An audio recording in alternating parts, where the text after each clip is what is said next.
नमस्कार। आज हम एक बहुत ही संवेदनशील लेकिन जरूरी विषय पर बात कर रहे हैं। जी नमस्कार। हाँ बिल्कुल जरूरी। उन ट्रेडर्स के लिए जिन्होंने ट्रेडिंग में भारी नुकसान उठाया है, कभी-कभी इतना कि खाता लगभग खाली हो गया हो। ये एक ऐसी स्थिति है जिससे गुजरना किसी के लिए भी बहुत मुश्किल होता है। तो मन में सवाल आता है, अब क्या हम्म क्या करें?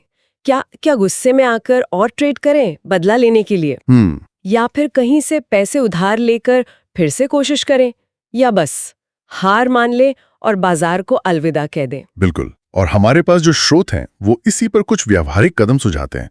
तो चलिए इसी को समझने की कोशिश करते हैं। हाँ, तो पहला कदम और शायद सबसे कठिन वो है नुकसान को स्वीकार करना। सही कहा। क्योंकि मन तो बहाने ढूंढे गई, अरे बाजार ही गलत था, किसी ऑपरेटर ने फंसा दिया, मेरी गलती नहीं थी। बिल्कुल, ये डिफेंस मैकेनिज्म है। लेकिन सच तो यह है कि नुकसान हो चुका है, पैसा गया है। और जब तक इस सच्चाई को पूरी तरह से दिल से नहीं मानते, तब तक आगे बढ़ना मुश्किल है। ये सिर्फ कहने की बात नहीं, इसे अंदर से महसूस करना होगा।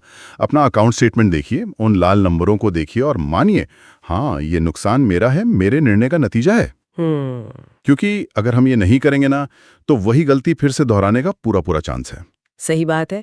अच्छा, नुकसान मान लिया, अब इसके बाद जो सबसे आम गलती लोग करते हैं, जैसा स्रोत बताते हैं, वो है रिवेंज ट्रेडिंग। हाँ, बदला लेने वाला ट्रेड, कि बस जल्दी से ये नुकसान पूरा करना है। और इसी चक्कर में क्या होता है, लॉट साइज बढ़ा देना। बिल्कुल, नियम तोड़ देना, जो भी अपनी स्ट्रैटेजी बनाई थी सब भूल जाना। स्टॉप लॉस वो तो जैसे याद ही नहीं रहता, हटा ही देते हैं कई बार तो। हाँ, और ये बहुत खतरनाक है, क्योंकि बाजार शायद ही कभी आपको ऐसे जैकपॉट देगा, खासकर तब जब आप इतने ज्यादा इमोशनल और बिना सोचे समझे रिस्क ले रहे हो।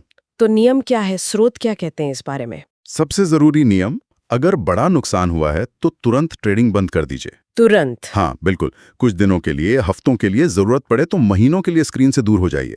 दिमाग को ठंडा होने दीजिए, भावनाओं को शांत होने दीजिए। ठीक है, तो ट्रेडिंग रोक दी, दिमाग शांत कर लिया, अब उस खाली समय में क्या करना है? सिर्फ बैठकर अफसोस? नहीं, अफसोस से तो कुछ हासिल नहीं होगा। अब आता है अगला महत्वपूर्ण कदम, विश्लेषण। विश्लेषण मतलब अपनी ट्रेडिंग हिस्ट्री को खंगालना, पूरी ईमानदारी से अपनी ट्रेड जर्नल निकालिए अगर बनाते हैं तो। और अगर नहीं बनाते तो कम से कम अपने ब्रोकर का स्टेटमेंट निकालिए।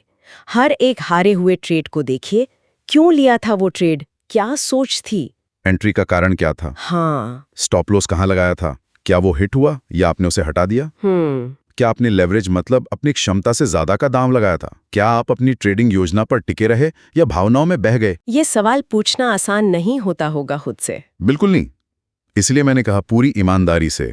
यहाँ कोई और नहीं दिख रहा, ये आपके अपने सुधार के लिए है। एक बात और जो स्रोतों में मिली, सिर्फ हारे हुए ट्रेड्स का ही नहीं, जीते हुए ट्रेड्स का विश्लेषण भी जरूरी है। ये क्यों? ये बहुत अच्छा पॉइंट है, क्योंकि हमें ये भी समझना होगा कि जो जीत मिली, क्या वो वाकई हमारी रणनीति, हमारे विश्लेषण की वजह से थी या बस किस्मत अच्छी थी। अच्छा, अगर जीतने वाले ट्रेड भी तुक्के में लगे थे, बिना किसी प्लान के, तो वो जीत भी असल में एक चेतावनी है। ये तरीका टिकाऊ नहीं है। बिल्कुल, विश्लेषण का मकसद सिर्फ गलतियां पकड़ना नहीं, बल्कि ये समझना है कि क्या काम करता है और क्या नहीं।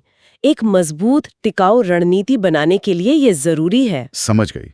तो विश्लेषण हो गया, गलतियां समझ आ गईं, अब क्या वापस बड़ी पूंजी लगाकर मैदान में उतरना है? नहीं, स्रोत बिल्कुल उल्टी सलाह देते हैं। तो एक नई शुरुआत, और वो भी बिल्कुल छोटी, कम पूंजी के साथ, बहुत कम रिस्क के साथ। मतलब लक्ष्य बदल जाएगा अब। हाँ बिल्कुल, इस बार लक्ष्य ये नहीं होना चाहिए कि जल्दी से सारा पैसा वापस कमाना है, वो शायद होगा भी नहीं। तो फिर लक्ष्य क्या हो? लक्ष्य होना चाहिए अनुशासन, अपनी बनाई हुई योजना पर टिके रहना, रिस्क को मैनेज करना सीखना, छोटे छोटे ही सही पर लगातार मुनाफे बनाना। यानी अब फोकस प्रोसेस पर है, रिजल्ट पर उतना नहीं। एकदम सही। अब आपको ये साबित करना है पहले खुद को कि आप नियमों का पालन कर सकते हैं।